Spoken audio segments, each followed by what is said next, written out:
Hey guys, it's Mick here.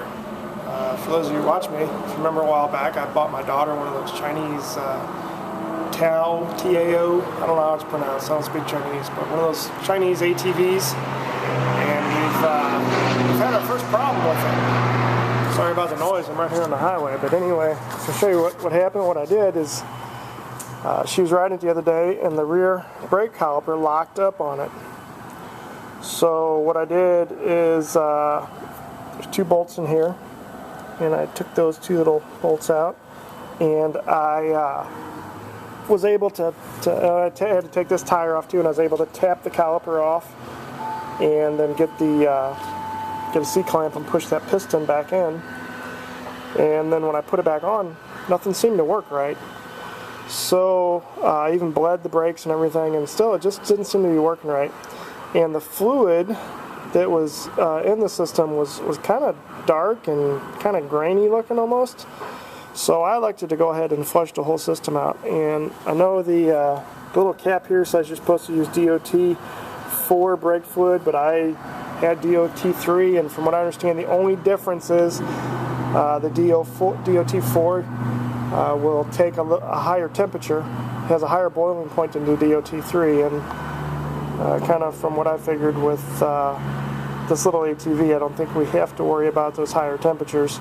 Now, some of you may disagree with me, and that's your prerogative, but I felt comfortable going ahead and putting DOT3 in here. I think we'll be okay. So what I decided to do was to flush the whole system out. So I took the brake line off here and here. I think that's size 11 on these Chinese things.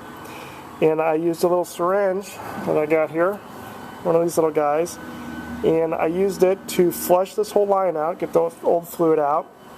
And then I also took the bleeder loose, which is right under here, and that's a size 7 if I remember right. And I actually pushed fluid through the caliper to flush it out. And then I took the top off of the little master cylinder here, and I sucked as much of the fluid out as I could, and I filled it up, sucked it out again, filled it up again. And then what I did was I made sure that this line was as full of fluid as I could get it.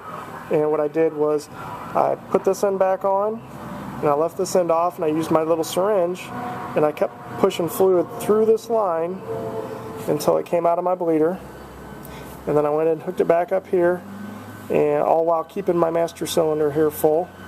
And I put it back together and then bled it off. And the way you bleed these off is you push down on the brake pedal. So over here's the brake pedal.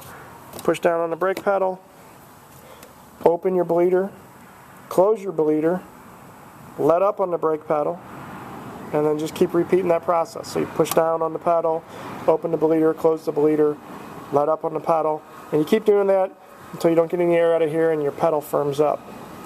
And that seemed to have fixed the problem. The brakes are working fine now. So I don't know if it was just some cheap Chinese brake fluid that was in there, or if it got contaminated somehow or what, but by flushing it out and bleeding it off, that seemed to fix the problem with this. It's working great now.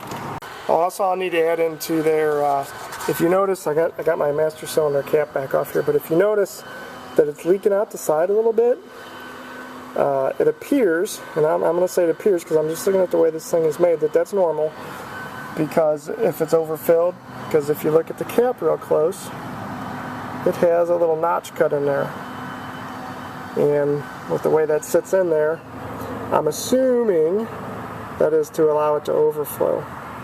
So if you notice some fluid come out of there, I'm assuming, again, I'm guessing here, but just looking at how this thing is made, that's normal, and that's what I'm hoping on this one. I'm going to keep an eye on that though, so if you notice that, look at your cap, see if it's got that same little notch in there. I know when I first bought it, they told me to go through and even before riding it and stuff, to go ahead and change the oil and stuff, because they don't know what kind of quality oil they put in these things.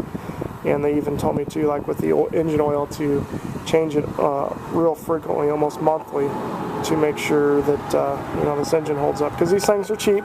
I paid $500 for this thing, so they are cheap, and you're going to expect to have some problems. But I got that fixed. The other problem I've had with it is I've had a lot of little nuts and bolts come loose. They just don't seem to stay tight like the good old American stuff does. So what I've been doing is any one that comes loose, I just put Loctite on them and put them back in there. So anyway, that's it for today. I just wanted to show you these problems in case you have one of these things and maybe you've had a similar problem. Maybe that'll help you out. Thanks for watching.